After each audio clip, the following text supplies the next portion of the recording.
everybody, what's going on? My name is Mark, and this is my co-host, Mo from OTB Clubhouse. and we have a special guest. Yo, announce yourself. Tell people who you are.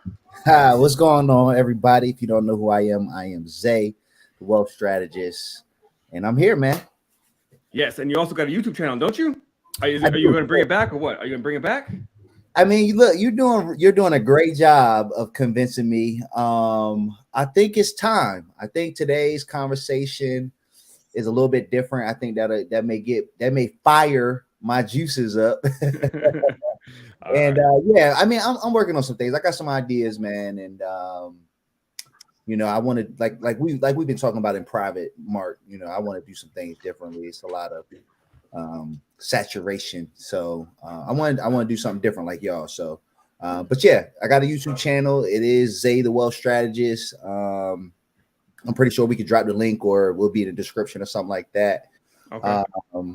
Yeah. I'm looking to do some different stuff, man. I want to change it and challenge people in a different way. So I will be bringing it back. I just, one of the biggest things we talked about is recording and editing. So maybe I can get your help with all this editing stuff, because you do a great job of editing, man. I always give you props on that. It takes a lot of time. Everyone, brother. Yeah, thank you. I appreciate it. It takes a lot of time. That's why I think Mo refuses to start a channel. Mo doesn't have a channel. Yeah, Mo doesn't have a channel because he spends too much time doing research and focusing I'm on like the market. I'm like Mo, man. I'm about to just research all day. I'm not about to be trying to edit nothing. I just want to. It's too much work. I would just do live if I didn't have Mark. Mark does an amazing job. Mark's super fast too, though. Oh, I don't think so. I think y'all have no idea. It takes me weeks sometimes. Your production is worth it, though. It's worth it. Like I said, I appreciate it. I appreciate it. Top notch. Thank you. I appreciate it. But yeah, so we got Zay here today. Everyone, I'm just kind of letting people start trickling in. Of course, we got Tim once again. He is a stalker. What's up, Tim? Yes, he is definitely a stalker. He's always here. It's creepy, but no, I'm playing. What's up, Tim? Yeah, and Stock Chasers. What's up, man? He's been rocking my channel for quite some time. Yeah, so we're gonna jump into most of the stuff with you, Zay. So we don't really have too many hot takes today. We got one. Mo's gonna cover that one. We're gonna get into that here in a second, and then we're gonna roll into what Zay's actually known for initially.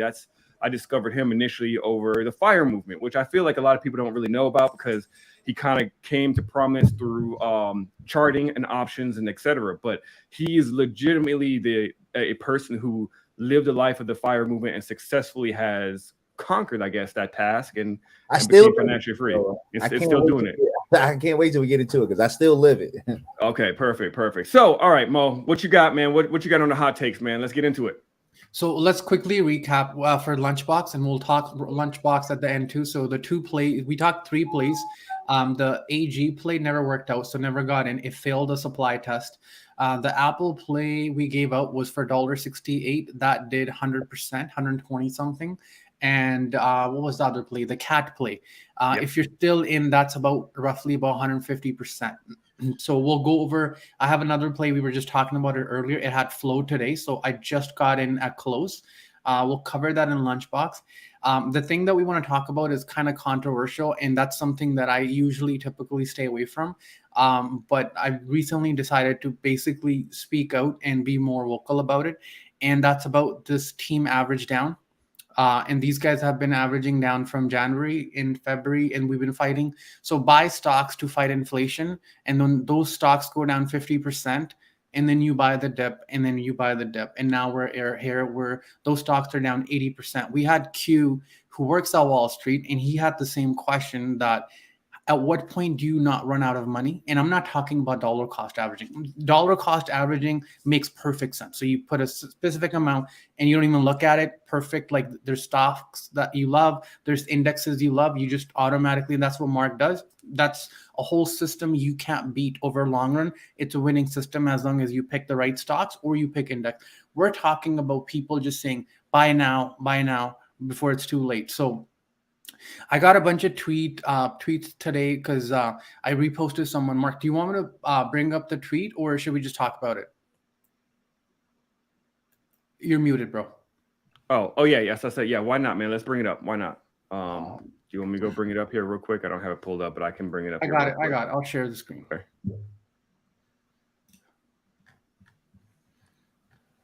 So so again, we have a new guest here. So by all means, if you disagree with the statement and the sentiment, by all means, speak up, because we're not here just to agree with one another on everything. Me and Mo have debated on a few different issues from time to time that we don't agree upon. So let's see how this one goes. I'll pull up the initial tweet that showed up on my newsfeed. I don't follow him, and I have nothing against him. I just saw it, and and I see a lot of this stuff. This particular individual said the same thing in March and then in February, and now we're here. So basically, they're saying, why do most new investors say that I'll wait till it goes lower before I buy? Why not average in? These are the greatest public companies in America, right? So these are very common blanket statements that to someone who doesn't know, they will think this is an immediate buy. But this was what my response was. And Zay and Mark, like literally unfiltered, you guys don't agree with it, just like be honest, because I want to know the different side to it, because I can't understand why anyone would. So the reason why you don't average in, because while no one can tell you what the bottom is, you can clearly see that Apple is in clear downtrend. Additionally, we have massive put flow leading all the way to 130 for October 21 puts.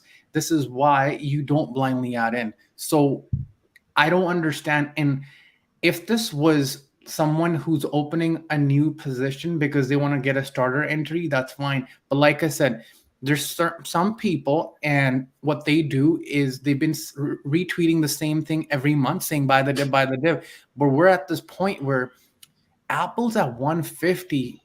While SPX is the new low of the year. In June, when SPX was at, I think, 36, Apple was 128, which is telling you all the money is now parked in Apple.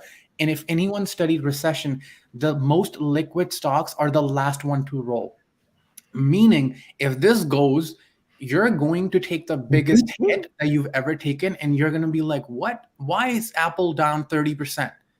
And you put in a big sum. So let me know, like, even in the comment section, if anyone's got like disagrees with me, because I really truly want to understand how it's okay to tell people to buy something when we're clearly downtrend. I'm not saying I know where the bottom is and I'll let you know. I'll send you a message. We know, no one knows. Tomorrow Fed goes, you know what? We fucked up. Let's do QE. I will start buying with you. But way the things are, I don't think I'd touch it. But I'll let Mark say, if you have any comments, I'm open to hear. You cool if I go first, Zay?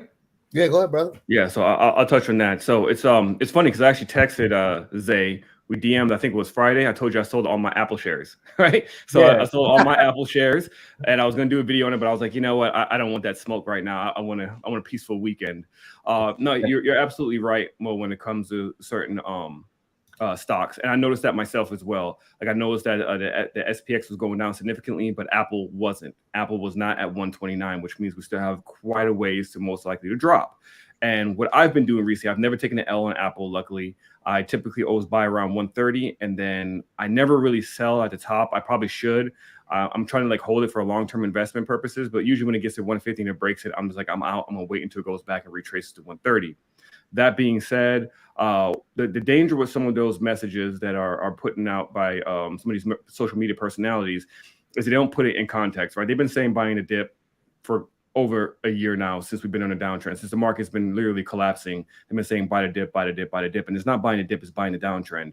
And had you listened a year ago, you would be pretty pissed at this point because you're probably down 30 to 80, 90%, depending on what stocks you bought. Obviously, Apple, Microsoft, Tesla, Amazon, Google, those are all, good companies, but still they're down significantly. And even when it was at the all-time high, these people were saying buy the dip. Anytime it dipped like 4% or 5%, oh, this is a good time to buy. And I think people need to focus more and just understand the difference between going all in and nibbling. Now, I just did a video on my channel where I literally said yesterday is like, I think this is not a time where I think it's time to start nibbling. And I've been nibbling. Once we drop below 3,800, I started nibble, which means I would just buy like 2 shares here, 3 shares here, maybe 5 shares, 10 shares here. But I wouldn't go in and put all my money in. And I looked at some of those comments and people were like, man, I wish I had money right now. I just want to dump everything in. And this is not necessarily the time. You need to be a little bit more clear with your message. This would if anything, we're in bearish territory now, officially, right? We're in a bear market.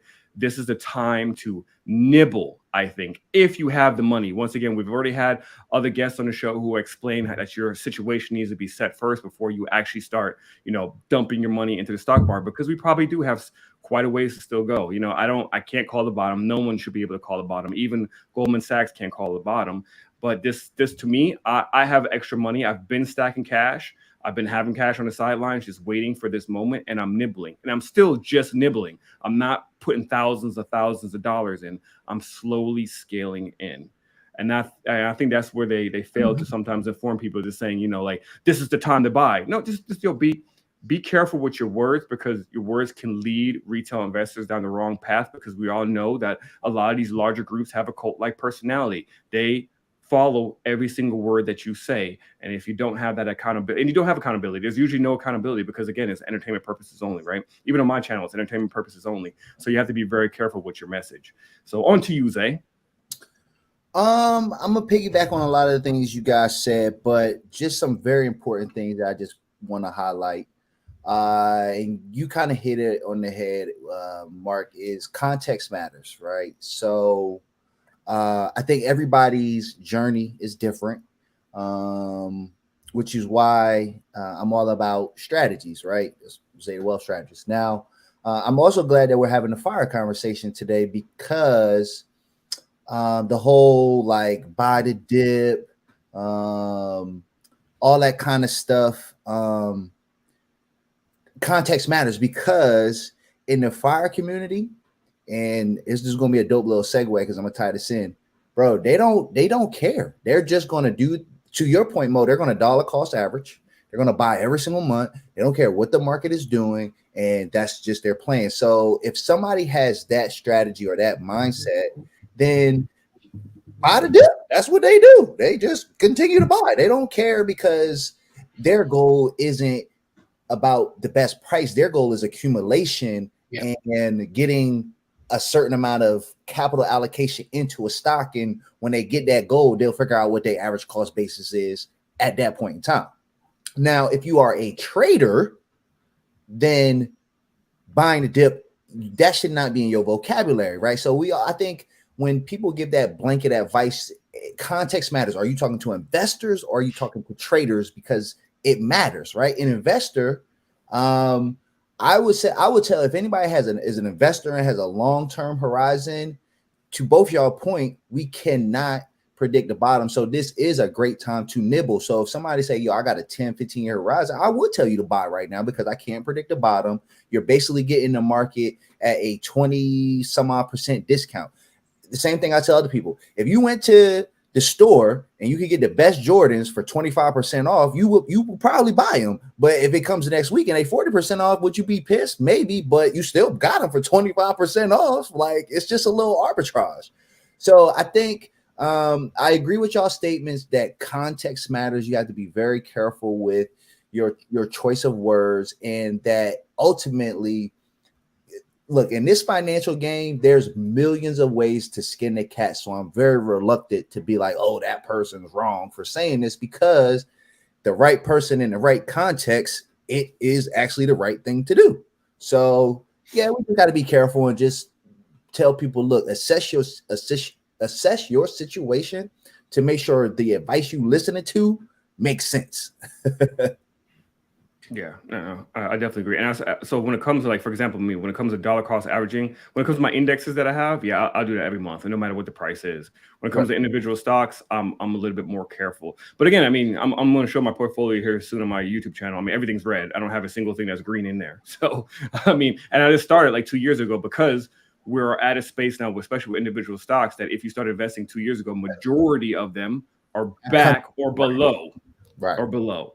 So, and I think that's where also a lot of the anger comes from some of the retail investors who follow groups and stuff like that. I get it, because unfortunately, everyone's just like, buy these prices. But a lot of people haven't really felt the pain of how a negative portfolio looks, because it was bad timing, man. 2020, everything went up. It looked amazing. And now we're back to reality. So, yeah, that's all I got on that one. Yeah, no, that was a good one. Yeah, good combo. Yeah. All right. So anything else, Mo? No, I think you guys bring good points, and at the end of the day, it's about accountability. And what I say is, as someone who runs a Discord group, I'm pretty sure Zay, you will agree, we're wrong a lot of times, and the only way you build credibility is by saying I fucked up, and this was a clear mistake on my part, either my analysis or my greed, whatever. You need to pinpoint that, because A, if you don't do that, you're not going to be able to fix it if it happens again, and B, people will just realize that every time you're wrong, you come up with something else, and you'll lose credibility over time. Yep. Yes, that is actually like my biggest issue to beat that I used to always have with a lot of the social media personalities is the fact that you're going to be wrong, and it's okay to be wrong, but just say you're wrong. Like we just did this when the episode first started. You said out of the 3 plays, it was an AG, didn't work out, right? But what we see a lot happening is that people would just ignore the plays that didn't work and just promote this is what worked, this is what worked, this is what worked. I call this, I call the bottom, I call the top, I call that. But what about everything else that you called that was wrong? And I feel like it's very dishonest sometimes, especially for retail investors who will follow you and who believe in you, and then you're just showing them the positive side of your calls or the positive side of your analysis or thesis, but you don't talk about the ones that didn't pan out. And that's the issue that I have. But I understand also, because it's part of marketing, you have to do that when it comes to certain things. So, but yeah. All right, let's jump into the FIRE movement. If you're not sure what FIRE movement means, it's financial independence, retire early. So, Zay, you legitimately started your YouTube channel with this, right? Because you were recording your journey with you and your wife at that time before you even had kids, I believe. And Correct. And you were basically trying to teach people about it. Do you feel like people were interested at that time, or do you think there really wasn't a lot of interest? I do. So, right. So for people who don't know, FIRE is financially independent, retire early. I think the FIRE movement has its roots from people like, and I hate to say his name, but Dave Ramsey. But if you look at like some of the newer people, especially like in our minority community, you got people like Anthony O'Neill, you got Our Rich Journey, you got Rich and Regular, you got the McNeelys, Ty and Tyler, his and her show. And so, that's kind of like where we got our, me and my wife got our start. And you're absolutely correct. So I started my channel on that basis. And it was, fired, like there was even a FIRE movie that came out and like did like special theater showings. And so the movie, the buzz was catching on. And I still think it is catching on. But then the pandemic happened and trading just went crazy. And so it seemed as people lost interest in the whole FIRE movement, right? And wanted to get into the trading, and then like a lot of other things kind of came up that could have possibly expedited your journey and just kind of led people down another route. So, but early on, from when I was doing my channel, it was getting traction, and it seemed to, to be something there. And most recently, it seems like something is still there, because a lot of people have been like telling me like, man, you actually need to get back to that, because that's what people really need. So, yeah. It's definitely a safer route. But so my first question to you is like, what actually prompted you to get involved in the FIRE movement? Like, why? Like, what made you decide like, hey, I want to go down this journey? And how did you get your wife on board? Yeah. So, just so for everybody that watches this, just to be clear, we're more of just the FI part, because my wife doesn't really want to retire early, and I still work. Like, I'm not like retired per se. Like, I want to do businesses and do things. So we're just more of like the FI part of it. Now, what made us want to do it was, I personally kind of got fed up as far as just like the whole 9-to-5 grind. I've never really been happy with a 9-to-5. Like, I've always felt like I had an entrepreneur spirit. I wanted to do my own thing. It was just like, I got bills to pay, so I got to have a job. But I was like, if I could ever find a way to where money isn't an issue and I don't need a job, like I could do what I want to do and do what I'm passionate about. So what got me into it was, I think surfing on Instagram, looking at debt-free stuff and kind of just surfing the web, came across, and that's actually what I was researching first, was just like getting out of debt-free. And when I came across like the whole debt-free stuff, people just started talking about FIRE. And I'm like, well, what is this? And then I started to read books about it, get to know different people, and ask them what it was all about and just understand what it was rooted in. And then when I understood that, it was like, hey, these are people, normal people, working people that just decided to say, hey, we're going to adopt a frugal lifestyle, or to shout out to my guy Ramit Sadie, like I want to be rich type of lifestyle where you cut certain things that you don't really care about, but it allows you to spend in other areas. And it was rooted in just, if you can cut your expenses down, be debt free, and just really pour as much of your income into the market, you can expedite your financial independence and retiring early. As well as the other thing about the FIRE movement is that they really teach you how to, because it goes hand in hand with like living frugal and stuff.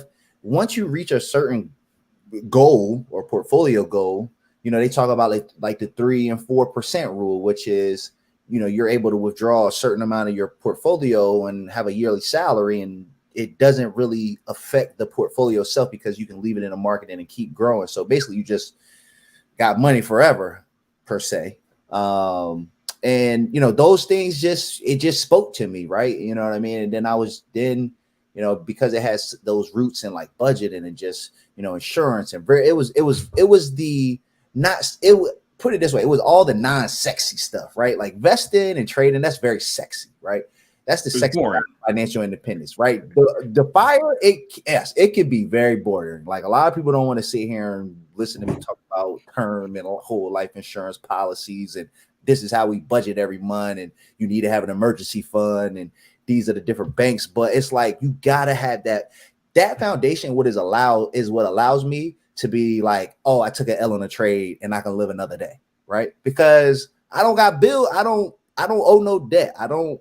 You know what I mean? Besides my house and some student loans, like if I take a loss, I'm not thinking to myself, damn, I could have used that money to do something else. Where I know there's traders who actually think that, like, damn, I can't take a loss because I could have did this and that. But the FIRE movement is what allowed me to get to where I am now, and really allowed me to be a trader and all the things I've become now.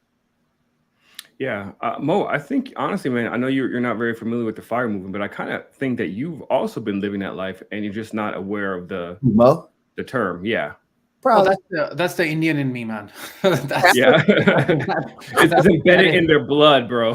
So that's what they do. he's like, what's FIRE movement? Wait, it's like that's a thing. I was raised this way. It's in my genetics. So. Well, so how long did it take you? So once you started the journey, how long did it take you until you officially reached that F.I., the financial independence? Got it. So we actually reached F.I. Funny thing is, we reached F.I. probably 2021. Now we have dipped out of F.I., just full transparency, because of this market pullback. But I mean, I can say we're still F.I., right? Like, right now we got enough money to where if my wife wanted to, put it this way, we got a baby on the way. So like, congratulations. Thank you. Congratulations. So she goes on maternity leave, like, we good. We don't, we ain't got nothing to worry about. Like if she wanted to take a whole year off, she could. I mean, she's not, but if she wanted to, like, we have options, man. You know what I'm saying? We really can, live our life how we want. I mean, we choose to continue to be frugal because when we get older, like 50 plus, we really want to be able to just like wild out. But I would say we got financially independent around 2021. Basically, it was like, hey, we had enough, in our investment accounts where we could have just let it sit there and only withdrawn a little bit per year. And it could keep growing. Now, again, like I said, it's taking a little bit of a hit because of what's going on, but it is what it is. We got time, so that's a beautiful thing. All right. Right, yeah. Another question I have, and this is a little sexist. Women don't know how to budget, and women like to spend money. So I'm joking. Yeah, We barely have any women listeners, but I'm just joking. I'm joking. I'm not gonna go down this red pill path. No, but like I know it's a lot easier when you have your partner and your significant other who is on this journey with you. Was it kind of difficult to get your wife on board, or was it actually her idea and it was difficult to get you on board? How did you get your partner to do this with you? it was no, it was not hard to get my wife on board. My wife is a pretty frugal person already. I mean, she comes from a frugal household. She comes from a household that, they're really good with money. They talk about money when they're really young. I mean, her mom is a financial coach too. So like, the funny thing is with my wife, she was good with money. She just like never like actually had a budget because she was just like, well, I know how much I make and I know how much I can spend. And I was just like, what she just kept tracking her head. And because she's a frugal person, she never really overspun anyway. So it was never an issue for her. I think, because we just knew that we were ready, we were about to start building a life together.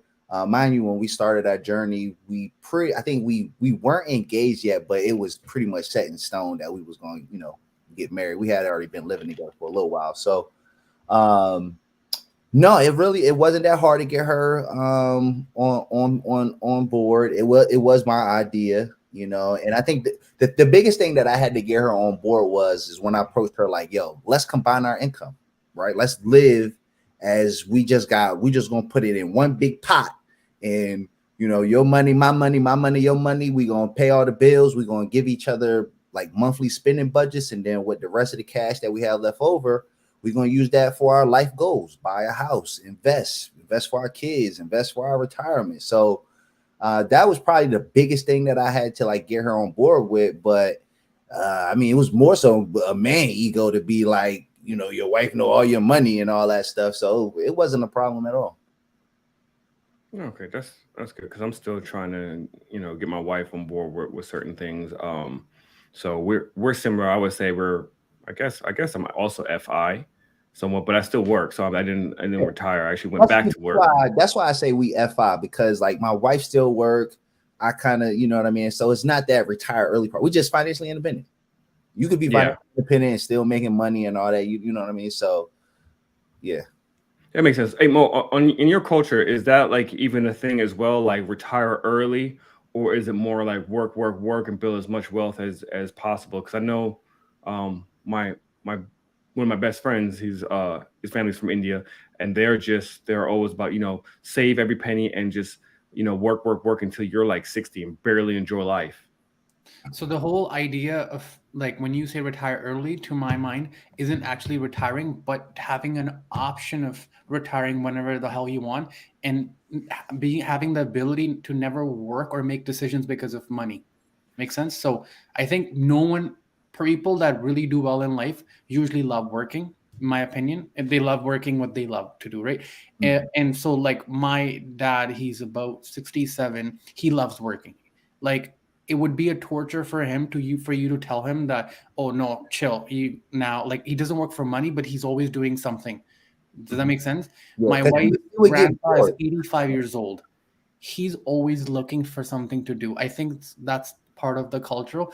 Another thing I learned from my parents was they don't think about my generation or about me. They think about three generation when they make a decision. So what they do today has to impact the next three generations. So that's how the decision is made. So one of the things we do, and you guys would love this, is they buy gold and they give gold when their kids get married, but you don't ever sell the gold, so the gold gets passed on. So so the gold that my great grandparents gave to my grandpa, my dad has it now. Make sense? So that's Like another way. physical gold. Yeah, physical gold. Like Wow. so and it keeps, so it's bad luck to sell gold, so they don't sell it. So it's like, it's like a cultural tradition. It has nothing to do with, they looked at a chart for gold and there was a trend line going, nothing to do with that. It's cultural. And so Right. it works out. Now you think about it, okay, that's actually really smart. So gold, silver, physical, most Indian families have ton of it. Yep. Yeah, I remember you telling me that when we were hanging out one night, and oh, that was very interesting because, like, yeah, we don't Americans don't do that whatsoever. I don't know anybody who physically owns gold. Do you own gold, Jose? No, Besides, like, like not chains and shit, but like actual oh, physical I gold. don't even own those, bro. I don't have. Oh, okay. You But passed that phase? I never was in that phase. Oh, okay, okay. But to that point, it doesn't necessarily have to be gold, but like fairly heirlooms. You know what I mean? Like I know certain people pass down diamonds and stuff like that in their families. So, but no, that's a good idea. I don't know if I will do gold, but I'll figure something out to pass down to my kids. But the biggest gem was that they think 3 generations when they make a Hmm. decision. That was like, damn. Yeah, yeah, because we definitely just think our next generation, my kids, We would and think about that's what stops. us. So us and the kids, that's it. It stops there. Now, uh, Zay, since you went through this whole journey and you said you were reading books and stuff like that, are there any resources or courses or YouTubers that you recommend? I know you named a few YouTubers, but is there anything like any courses that you recommend or books that people can pick up You that can don't help? you don't need no course for financially independent to be FI. I mean, if I had to give you a foundation or like a blueprint of what you need to do for financially independence, read Dave Ramsey's book. What's the name of his book, Mark? I know you know it. Yeah, I have it. The seven baby steps. There's Total that Money one. Maker. No, Tony, Yep, the and Total that Money one. Maker. Read Yep, and that, that one too. right? Read that book. Read The Millionaire Next Door. Read dang, what was another one? Read The Bogglehead's Guide to Investing, the second edition. And then if you read those 3 books, that will give you a good foundation of kind of like just the mindset psychology of what it means to be like a normal millionaire. What it, you know, what and then The Bogglehead's Guide to Investing is going to, because Dave Ramsey investment advice is pure trash. So I like Dave Ramsey for like his baby steps, the debt free, the snowball, and get your emergency fund right, insurance. But after that, stop listening to him. Then you want to find like people in the FI movement. So like we talked about, just follow Average Journey. They got a whole YouTube with thousands of free videos. Go look at Rich and Regular. I think they do have a book and they on a book tour, but they also have done some YouTube stuff. Go look at his and her show, whole YouTube podcast, all that. Just go listen to their stories and listen to what people have done. Once you kind of do that, is really implementation, like execute. So make sure you have a monthly budget, get your emergency fund, pay off your debt, and start investing. Once you do that, like, and then I would say the final part is know your numbers, right? So I did a video a while ago that showed you how to calculate what your FI number needed to be, meaning how much do you need to have in your portfolio so you can withdraw 4% a year, and that be a yearly salary that you and your family could live on. I literally walk through every single step that you can do to figure out that number. Once you know your number, you need to set your plan to start investing to get to that number, and then that's it. That's it. You don't need no course, none of that. Just go read some books, watch a few YouTubes, and listen to people's stories on how they achieve the financial independence, because what it's really about is making sacrifices, being disciplined, being accountable. And those are just things that nobody can teach. I can't teach you discipline. I can't teach you accountability. I can't teach you. You just, like, people have to man up, women up, and just be like, okay, this is what they've said. This is my situation. I just need to execute. And it's that simple. Humans just like to complicate shit. Yeah, that's very true. And another thing too, like I don't know why you don't like Dave Ramsey's investing styles, because he's like all about mutual funds, like this old school. Bro, it's trash. He says do 25% in like international, 25% in like world fund, and then it's like 25% in large cap, and then it's like 25% in some other area. And yes, he So says basically, it's just VT. He's like the total market.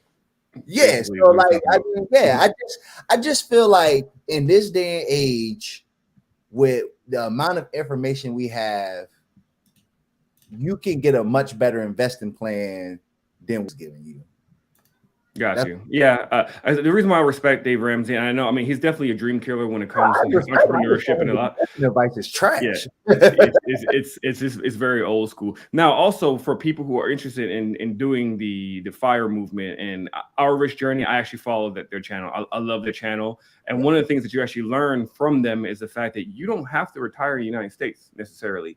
You can travel in other places and live, if not better, with less money in places like Bali, Portugal, even places in all over Europe. You can really live there a lot cheaper than you can in the United States because it's just getting more and more expensive here. And, you know, the pay scale is not equating to what you're paying for rent in a lot of places. In fact, like me, my family, we're talking about moving back to Europe next year. If this whole Ukraine and oil situation gets fixed, who knows? But it's literally there's a lot of opportunities. So don't have this closed-mindedness that you can only retire here in the United States. There's so many other places out there, even Africa, South Africa. There's beautiful places out there where you can live super also cheap. Look at Latin America too. Yes, of course. DR. I mean, there's some stuff, you know, just definitely do your due diligence. You know. Calm down. My wife will hate you. Calm down. Shout out to DR though, but I just don't know about, like, when I say Latin America, a lot of people that I know have been doing like Costa Rica. They've been doing what's that? Colombia, Argentina, like they way deep down in Latin America. Yeah. I even have a friend who lives in Mexico, believe it or not, in Mexico City, and yeah, he's an old white dude. So and he's loving it. So there's definitely opportunities outside of the United States. This isn't the be all for everybody. So definitely explore and start that process. I think it's very crucial because also, like, again, like we were talking about earlier, like we are. All three of us, for the most part, are FI, right? So I still work. Zay basically works for himself. His wife works. Mo works for himself. I work for a company, and I work for myself.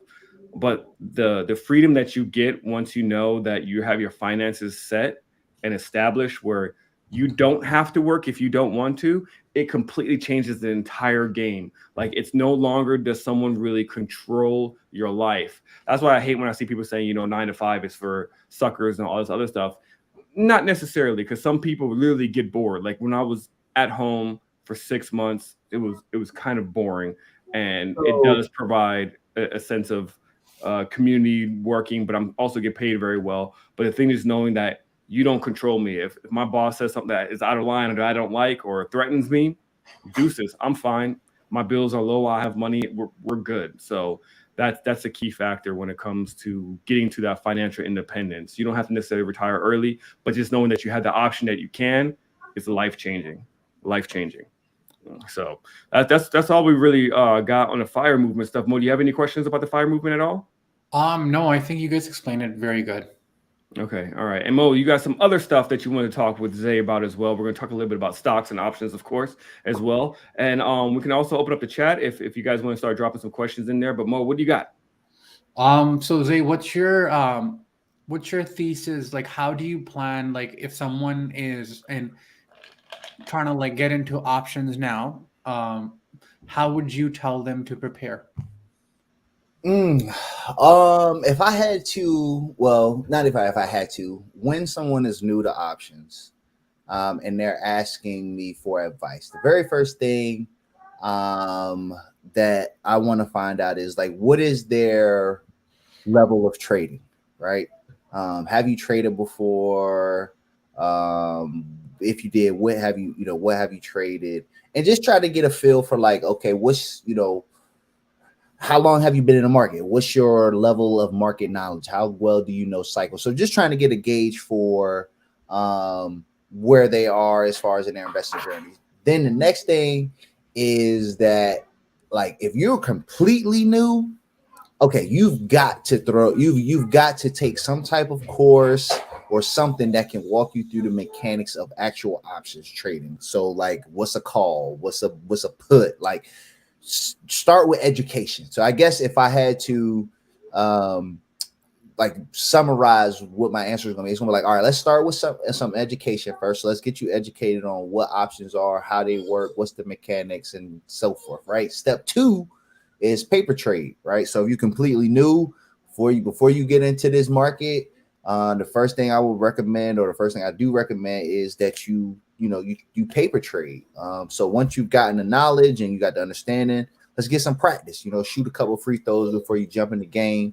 Also, I guess let me take a step back before you even get into paper trading, and we've kind of figured out your level of understanding of the market. What are your goals, right? So I think that's another big thing before people even get into option trading. They should understand, what are their goals? Are you trying to be a day trader? So are you trying to make daily income?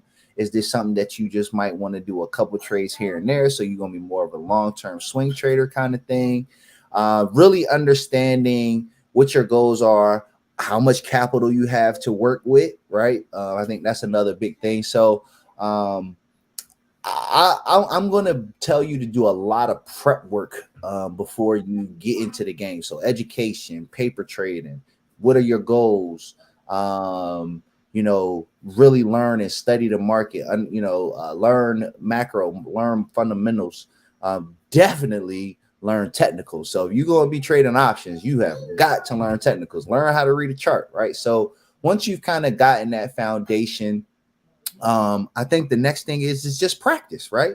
Come up with some thesis, come up with trading ideas that you want to try. Come up with a list. If anything, when you first starting out, pick something like really easy that you kind of know and that you could trade, and just practice on that, right? Just practice on that one stock.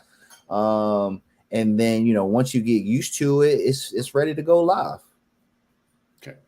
And so a lot of times, like when I first started, one of the things that I used to do is if I wanted to see who I want to learn from, I would look at the amount of followers they have, right? Mm-hmm. As I got into this more seriously, I realized the most amount of misinformation comes with bigger accounts. One of the big accounts, Jim Cramer, everyone follows him, right? So Jim what Cramer. are some of the red flags that you would caution new traders, like on Twitter or Instagram? What should they be like? Okay, I don't want to follow this guy, or I want to be careful. That's a great question, Mo. Red flags. Red flags would be, for me, if you want to watch out for some red flags, number one off top is accountability. If a person don't never take accountability for if this account is putting out calls, and if somebody approached them like, hey, you was wrong, and they like you had mentioned earlier, they got excuses or they just can't admit they wrong, that's probably a red flag. If they say or act like they know everything, that's a red flag, right? So you got talking in absolutes. Yeah, like, oh, this is for sure going to happen by blah. Like, if they are like, it's okay to have conviction about something, but to act like you 100% know for sure, like, watch out for them people, because at the end of the day, don't nobody know. Don't nobody know. You can have a good guess and be right, but at the end of the day, nobody knows. I think a person or a red flag for me would be accountability, knowing they think they know everything. I guess another red flag, or just something that I would watch out for, is how open to other perspectives are they? Like, are they always set in a way? Like, if you how do they assess information? So if they get some new information that could alter something, like, do they just ignore it? So I mean, those would kind of be like my red flags. The biggest two really just being like, accountability, and then acting like a know-it-all. Because if it's one of those two, you definitely want to watch out, because after that, it's just up to everybody's thoughts and beliefs. Mark, do you have anything to add? I know you audit Discord groups for you stopped. Yeah, So. yeah. I used Where to audit left or yeah. That's actually how I got to know both of you. I audited you guys' groups. So if you guys want to check out and see how they are, just go to my channel, Trading with them. Shameless plug. I mean, there's a lot. One thing I think it's the cost, right? Some people charge ridiculous amounts of money for little value. You have to really be careful. I know people sometimes say, you have this false impression that the more cost, the more value you get. You'd be surprised that honestly, some of the cheaper stuff that I've gone through actually adds more value than the more expensive courses and groups. And I always say first start off on YouTube first, and then from there, if you feel like you're not getting enough information or you need additional guidance, then start going through other groups. That's pretty much all I got. I mean, I got a list of other stuff that I can go through, like when it comes to marketing tactics that I just don't like. But when it comes to really like just learning the craft, I always say start off on YouTube first. But be careful because on YouTube, I mean, it's the wild, wild west as well, because anybody can say anything and you can go down a strategy that just doesn't even work. So you just be careful, definitely be careful. And also I noticed when I first went through this entire journey that there was only a lot of people were just doing calls and puts, and there's so many other methods on making money when it comes to trading and investing that cover calls, when it comes to cash secure puts, when it comes to iron condor. Like there's so many different ways that you can make money. So see like what works for your risk tolerance, I would say. And but yeah, everything else that Zay said, yeah, people need to have accountability because you're not gonna find a group that's gonna be 100% right every single time. That doesn't exist. And if they claim they are, if they're like, oh, I have 100% win rate, they're lying. They're lying. So that's well, let me ask you something on that note, right? Because there is that whole big, I don't know what you want to call it, but it's like a thing out there of, and you did a whole YouTube, right? Paid financial literacy versus free. Mm-hmm. So the question that I want to ask you guys is like, if somebody's going to pay to be in a group or pay for information, what do you think is necessary? That, or what should a person get out of it to say, you know what, like, it's okay to pay for a course or it's okay to pay for a group or something like that? What do you think has to be there for, you know what I mean? Yeah, you mean like what needs? So before I give you some more context, right? Because here's my thing: like, if people don't know, I have a paid group, a membership group, I'm saying, community, and I can be honest. When that whole thing broke out, I went in and questioned myself, like, is it right? You know what I mean? Like, should it be free? Should you charge? Like, are you charging too much? Is it too less? And what I came to was this, and this is just my personal thought, is that if you can justify the value and you're going above and beyond, and your service that you're providing for that fee is 100% worth it, and you bring something different to the game, or you have a unique aspect, or whatever the case may be, then by all means, I think you can do that, because one, you're valuing yourself, right? So I ain't gonna front. When a lot of people say like, oh, people shouldn't do paid groups, I kind of take offense to that a little bit, because it's almost like you spitting on everybody that has one, where there's actually legit people that give good value and they group not no BS. So when I hear that and I see that, I ain't gonna lie, it rubs me the wrong way, especially having a group. So when people always do all that free shit, like, I do free shit all the time too. It just so happened that my time is also valuable. So if I'm gonna spend the extra time to kind of give you that one-on-one attention, or two to you, or just take time out of my day where I'm breaking down things that I've learned and all of that, and I'm giving a different aspect, like, for people to take time out of the day and spend hours that they've been doing research and to give it to a person, like, sometimes that stuff does have value. You know what I mean? People are making thousands of dollars, whether it's a call out group or whatever or not. People are still reaping a financial benefit, and therefore sometimes it does justify you giving some type of value to somebody else for the knowledge they gave you. So I just think that whole battle needs to be just carefully portrayed, right? And we all know, how that stuff came about. But at the end of the day, whether people are doing it for free or doing it, for paid, it doesn't, if the information is shit, it don't matter if you got it for free or you pay. It's still some shit. And if it's good, you just paid for some good info or you got it for free. So to your point, I've gotten good free stuff. I've gotten bad free stuff. I've gotten good paid stuff. I've gotten bad paid stuff. So, just because something free doesn't always make it good or always make it the best or always make it, worthwhile.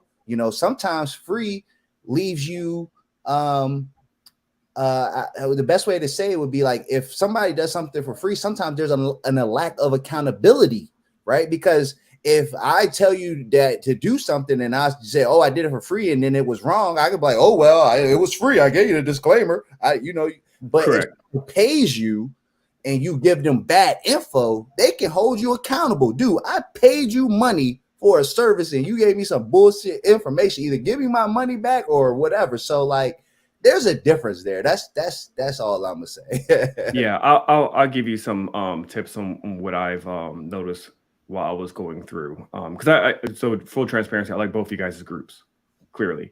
But I would say I've been through some groups and I didn't even review publicly, but I would say there's some that I've noticed just do call outs.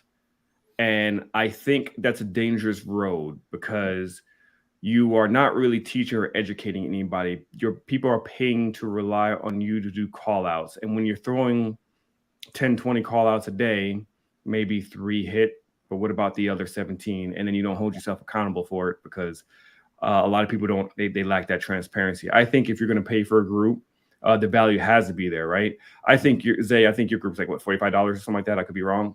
I mean, when I went through $47 a month. Yeah. So, but I remember you also had multiple Zoom sessions. Yep. You've had, you have courses in there, and those are key. The goal when you go into these groups, in my opinion, when I was going through, I want to learn. And if I'm not learning something from you, it's a waste of money. And I don't think you should be doing that. You should probably just have a free YouTube channel if I'm not learning something, if it's just going to be a call out or whatever. That's just my opinion. But every group, the goal should be that the people who come in, they shouldn't rely on you forever. They should learn, and they should be able to take those skills and trade and invest whatever themselves. Right. Contrary to what a lot of people think I hate paid groups. I don't. I've paid for a lot of groups.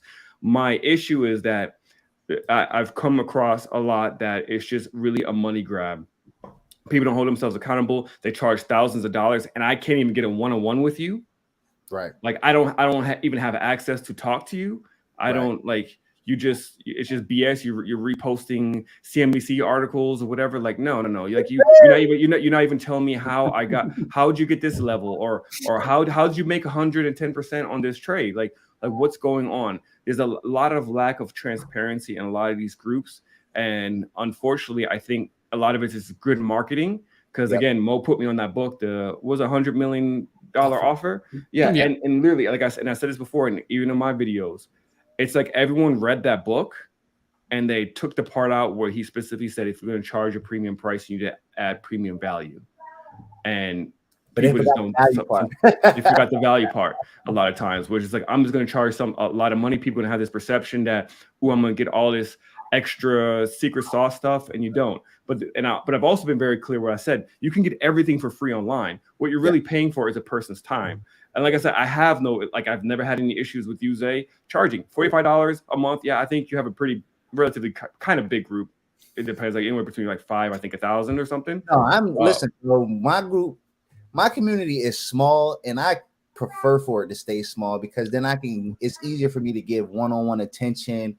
It feels like a family. So I think we may be at 200 to 250. And okay. 250, most of them have been with me from the very beginning. Like because y'all probably, I barely promote my community. Like you don't see me on Twitter like asking for membership or anything like that. And to be honest, in complete transparency, the reason why is because I'm gonna just be honest, like I'm not about to be in that whole all that stuff that goes on where people be like, oh, they need people in their group because they living off that they money. No, you would never hear Zay's name in that situation. So therefore, people come to me and people find me. When people find out like, oh, you have one, I'm like, yeah. And I even tell people like, yo, before you can join my community, like it's a lot of free stuff, you know what I'm saying? But if you really want to learn strategies and get deeper, then come on, I got a place for you. We're gonna give you all the game you want. And you know what I'm saying? It's low cost because for me, it was never really even about the money in the first place. It's like you said, it's just time. You know what I'm saying? Like I got two girls.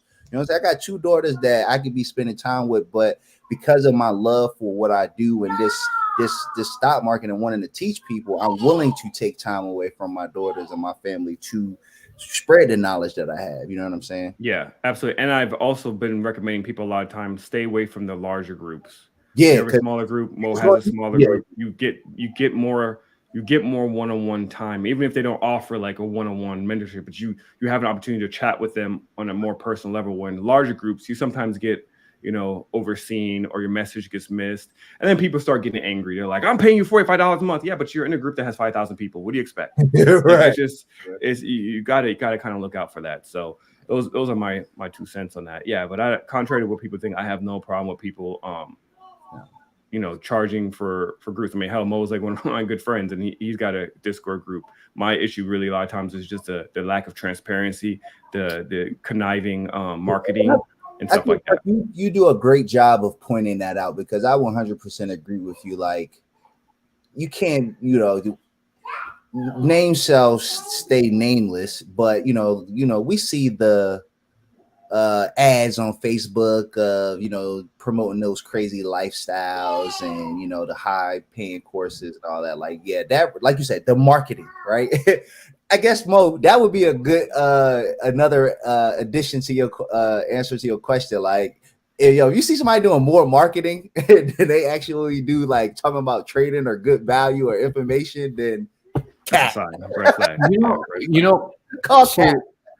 I don't think we'll probably talk about this offline. So when I first started, I was part of a group which was probably the biggest group there ever was for options. They had 10,000 members, and nothing against the person. They decided to teach people and all that. But one thing I took from that is large groups don't work for the simple reason because your gap is different than my gap. So if I give blanket information, it doesn't work. Second thing is what Mark said, callouts don't work. And I've had a success rate of 90% on some months and people still lost because of late entries, early exits, FOMO and all that. So over time, what I realized is if someone doesn't know why they're getting into a trade and why they're getting out of it, if not today, tomorrow, it's a losing game for them. And about the courses, I've evolved as a person. I used to do call outs. I would do courses. I actually took my courses off. So if you go on, I just need to take them off the website now. And so I don't promote my courses. It's been 3 months because what I've seen is courses are like going to school for engineering and all that shit. Most people don't apply it. I don't want my name behind that shit. If you're not part of my group, I don't want to because you pay $250. What do I want to be known for? That you made money. And at the end of the day, Tim said ROI. If the fucking Discord doesn't make you money, I don't care what the other person thinks. You should quit. Most of these Discords are based on the Netflix model. And what that is you price it so cheap that it becomes a social group. Because I've been admin for 3 different groups, right? So charge someone so cheap, $15, $8, and I'm not targeting. There's groups, amazing groups that are charging $25, but I'm talking about more that are just marketing focused. You charge so little that it becomes like a social group where you might not come there for trading. It might more be like the gambling place where you complete your urge there. You're either there to pick up girls, talk about gamble. I've seen all this shit. So I wanted to stay far, far away from that. And about the Twitter, it's been, I think, almost 8 months since I promoted my group on Twitter because I don't want that trash. I'm very conscious on who I let in the Discord. You get 2 or 3 bad FOMO guys. Hey guys, Tesla's running. Let's get in. So they're gonna get in on a breakout, or they're gonna buy puts right as support, and everyone's going in with them because they will win a couple of times before everyone follows that energy. I believe more than the leader, it's also important who's in that bus with you. You got the wrong kind of bus, the leader can't do shit. Yeah. So that's why, like, one of the things that Mark and me talked about when we made this podcast, he's like, what should we do? I'm like, we should make a podcast where people would want to leave my group. Do you remember that conversation? And Mark, like, what do you mean? I'm like, our first episode was trading's not for you. People clearly don't have that trading mindset, are in trading, and they've been losing for 2-3 years. And Twitter will tell you, hang in there. You don't lose if you don't quit. That's just bullshit. Like, you very fast realize that this is not for me, because not of the education, because of the mindset. So I don't want to get too into, because I don't want to get negative, but like, you guys are all on the same page and you get it. So it's like we're talking about the same shit. Yep. Yeah, absolutely. And we went way over time, but that's okay. Let's answer some questions real quick and then get into the lunchbox. So the first question we got right here is from Chris King. Sorry it took so long to get to you, Chris. Does any of your investment portfolio contain real estate income? Any recommendations how to get into real estate? When it comes to my portfolio on long-term investing, the only thing I'm really, I'm eyeing some REITs, but this is not the time for me to get into REITs. So that's the only thing. And I really like IIPR. Cool. I just ended it there. Sorry. I know that felt like I was going to say more. But that was, and this, so I want to tie back in FIRE, right? Because this was a kind of like the topic of conversation. No, so Chris, this is a good like FIRE topics, because some people would, some people in the FIRE community would include their house in their portfolio. Now when you say investment portfolio, you may not include like your primary residence, but if I think about it from a net worth perspective, right, you may include your main residence. So right now, what I would say is that the way how me and my wife do it, we include our primary residence in our net worth, and kind of, even though we don't get income from it, right? Now, as far as an actual rental unit, that is what's next for us to get into our portfolio, and we're just waiting for this mortgage housing correction and these mortgage rates to come down. But since we've been having some good financial gains, and hopefully we can continue, we'll be able to leverage some of that money and get some real estate. He asked, how can he get into real estate? Mark, oh my God. Just side note, I was cracking up when I saw your post about you can't wait for all these real estate courses. Oh, yeah. So it's going to happen. The stock market's down. Everyone's going to start doing real estate courses. Watch. You said what? I said that the market's been crashing. I could tell. I could see it right now. People are going to start pivoting into real estate courses because, listen, how to be a wholesaler, how to do flips. It's coming. Best believe it's coming. But no, Chris, if you wanted to get real estate into your portfolio, this is actually something we just did a real estate meetup or session not too long ago in my group. And one of the things we talked about was right now, right before the correction, housing correction happens, start identifying areas where when the correction happens that may take the biggest hit, and start building a team in those areas, meaning like find you a realtor, find you a contractor, find you a wholesaler. Like if you could build you a team, and then so when the correction happens, you'll have your team in place, you'll know your area, as well as you'll know the deals that you want. And then from there, another thing me and my wife are looking at is we are set to apply for a home equity line of credit. So for those people who bought a home and got great property appreciation, consider looking at a home equity line of credit, because what we're going to do is with that home equity line of credit, it's kind of like a credit card with your for your equity on your house, but we're going to use that to potentially use some of that to potentially use as the down payment for our investment property, because we're looking like some, where we're looking is, and I'll just be honest and transparent. But we're looking back in my hometown area of like the Tidewater area, Virginia Beach, so like Chesapeake, and you can get like townhouses and condos out there right now for like under 200K. So if they go down, we're talking about if you got to put up 10-15%, that's like a 10-20% type of down payment on an investment property, where I know down there, you're going to be cash flowing anywhere from $500 to $1,000 a month on that property once you get it. So that's just like a quick synopsis on how you can get some real estate income and recommendations on how to get into it. Yeah. What about you, Mo? I mean, you have some experience. So what Zay said, I'm flying Dallas on October 6th.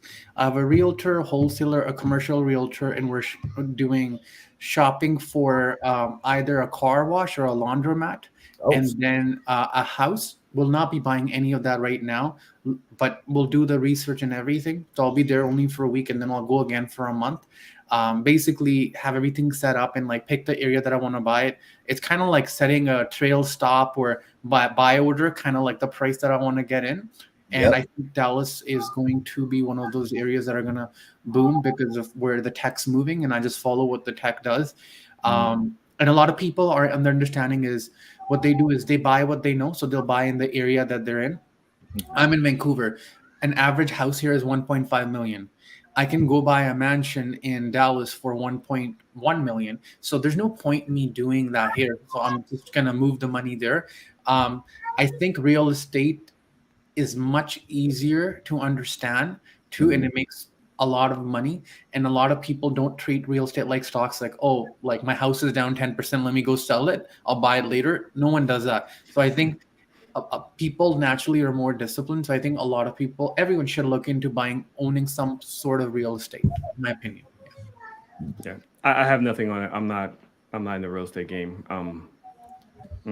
I should have been. The amount of houses I own. You can still get into it. Yeah, it's I have fear about certain things. But I mean, it's if anything, me and my wife were just talking about potentially building a house in DR, because she got family and stuff out there. But that's pretty much it, and then possibly doing like an Airbnb or something. So, but I don't have I'm not knowledgeable on the real estate game at all.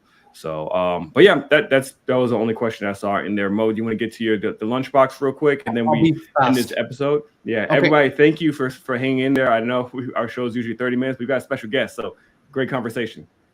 All right, so the play is General Motors. We had a put option that came in for, I just double checked, it was for 700K for October 21st for 33 put for GM, and they have earning in 28 days, which is like around October 25th. So I have a feeling they are playing on some sort of news.